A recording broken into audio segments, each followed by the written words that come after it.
Hey guys, it's Ekaman, and this is my simplified offensive guide for Sparking Zero. I am a top 30 Z rank in DP and a top 200 Z rank in singles, and I just wanted to break down being really good at offense. Now, I will be talking in PS5 language, so if you need to convert that to Xbox, please do so. So let's start with the basics. Your square attack is your light attack. And it's really tempting to just do a bunch of light attacks, but that combo's not really good. Let me show you how much damage it does. So you just do a bunch of light attacks into your teleport, you get about 5,000 damage. Keep in mind, your goal for every combo is you want to reach at least 10,000 damage. And to do that, you want to mix in your light attacks with heavy attacks. Your heavy attacks are done with triangle, and you have four main types of them. You have a pushback, which will allow you to combo from it. You have a flurry kick, which will step on their head, also allowing you to combo. Then you have a gut punch, which will stun your opponent, allowing you to move around in combo. And lastly, you have the rolling hammer, which will turn them around. Especially good if you want their backside. Now, every time you end with a heavy, you can continue the combo with more lights. You get 3 rounds of these before you have to end it. But you cannot use the same heavy twice or they'll drop out. So you want to mix up which ones you use in order to extend your combo. And know that there's power characters and speed characters. Power characters will typically do more damage, even with the same combo. So let me give you a basic combo with Superhero Gohan that's going to do 10,000 damage. And then I'll show you how to get even more damage from it. So you can start with just light, dash forward with up X, and then do 3 more lights into a heavy, which will give you the blowback. Dash forward again into 4 more lights and a heavy, which will give you the gut punch. And then you want to do 4 more heavies into an up triangle, which will give you a lift strike. Dash forward one more time and finish it with light. And there you go, 10,000 damage. I think it's a good idea to always end with a lift strike combo because it allows you to get your opponent off you, and there's a few more mix-ups you can add afterward. Let me show you. So you're going to do the exact same combo where you go into the blowback, into the gut punch, into the lift strike. And then after the lift strike, you're only going to press 3 squares instead of 4. And on that 4th hit, you're going to make it a triangle, which is going to hit them slightly differently, allowing you to press triangle again to teleport behind them. Now we've turned 10,000 to 11,000. How can we extend more? So we're going to add a super blast at the end of this same combo. Now, understand this, the longer your combo is, the less damage your supers and ultimate attacks will do. Because we're hitting them with such a long combo, this super attack's only going to add 2,000 damage instead of the full 8,000 that it could do by itself. But that still extends the damage. Now, there's a very good reason why people go for back shots. If you attack someone from the front, they have the ability to block it, which will then allow them to attack back, or they can even revenge counter you since you're attacking them from the front. Pro tip, as soon as you hear them do a revenge counter, press up for it immediately and you'll super counter. Now let's say you're attacking from the front and you notice that they like to block. If your character has flurry kicks, just dash in and do a heavy instead and it'll get past their block, allowing you to proceed the combo. But you won't be able to get 3 repetitions. If you finish the square out, they'll just fall. So what I suggest is doing a low heavy after the flurry. That'll give you a sweep, and then you can proceed into a lift strike and then finish the combo off. Now we got 11,000 damage. Now if your character has a gut punch for their heavy, then when you dash in, you're going to want to charge it. That's going to allow you to break their block and then continue your combo, just like the other.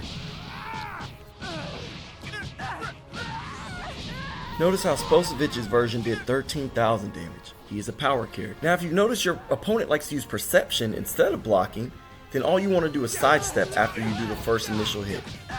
So dash in, attack them, sidestep, their perception will leave them stunned so you can get behind them and then proceed to beat their butt. And remember, this game is about adapting. Figure out what your opponent's habits are and take advantage of it. And speaking of habits, this next one is about movement. There's no one way to move that's going to solve everything.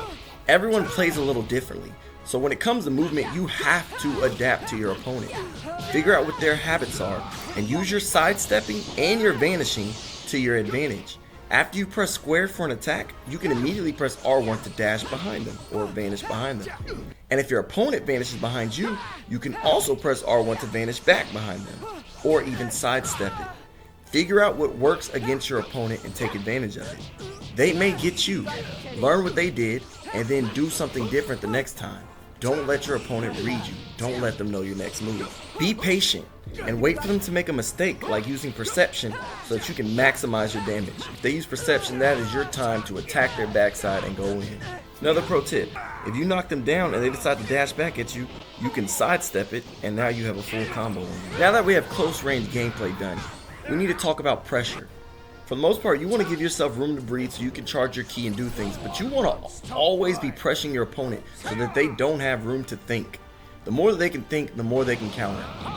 But don't be so aggressive that you run out of ki and they can do something like break your guard and now you're tired. So we're going to be talking about pressure and ki management. Now in DP, you can switch characters, and when you switch characters, you get ki back. You don't just get health back, you get ki back. So don't just switch just for the health, but switch it for the ki. So maybe you need to pressure them with a couple ki blasts to stop them from going instant sparking or whatever, but then you ran out of ki and you don't need them to go instant sparking. You can switch out and now you have more ki again, so you can keep approaching slowly but surely. It's not always good to approach fast, so sometimes you need to slowly give ki blasts so you can get close. Here's a pro tip: if they're running away and you need to close the distance fast, hit them with a ki blast and immediately switch. Your character will switch right next to them. So now you close the distance and you can continue to beat their backside. Another tip, you can switch to add damage. So if they're on their last, after doing a vanish strike, switch on the last hit, and you'll come in with another character who can then come in and either vanish strike more or hit them with a super. Because remember, when you switch into a character, they have their ki back. Another good time to switch is when your opponent is aggressively attacking you. It'll allow them to miss and you get into a better position to combo them. Let's watch that one more time. The raccoon dashes in with attacks, but I switched, allowing me to immediately move. He missed every attack and I got his backside, and now I'm in there. Now these are the main things I want you to practice and be mindful of while being offensive in Sparking Zero. Now the last thing there is counters. I don't have enough time to go through all of them. I would need to make a whole nother video. Certain characters do better against other characters. For example, giants destroy low DP characters. Do not use a low DP character against a giant, or even a character like Broly, because of their super armor. High DP characters counter giants. You don't want to use giants against high DP characters. And then there's more things, like characters with after image strike do really well against characters that need their wild sense. It would take a long time to explain all the counters. Let me know in the comments if you'd like me to make a video about character counters, and I'll do that. Just be mindful and learn which characters seem to be doing better against other characters. Remember, there's speed characters and there's power characters, and they both have their different uses.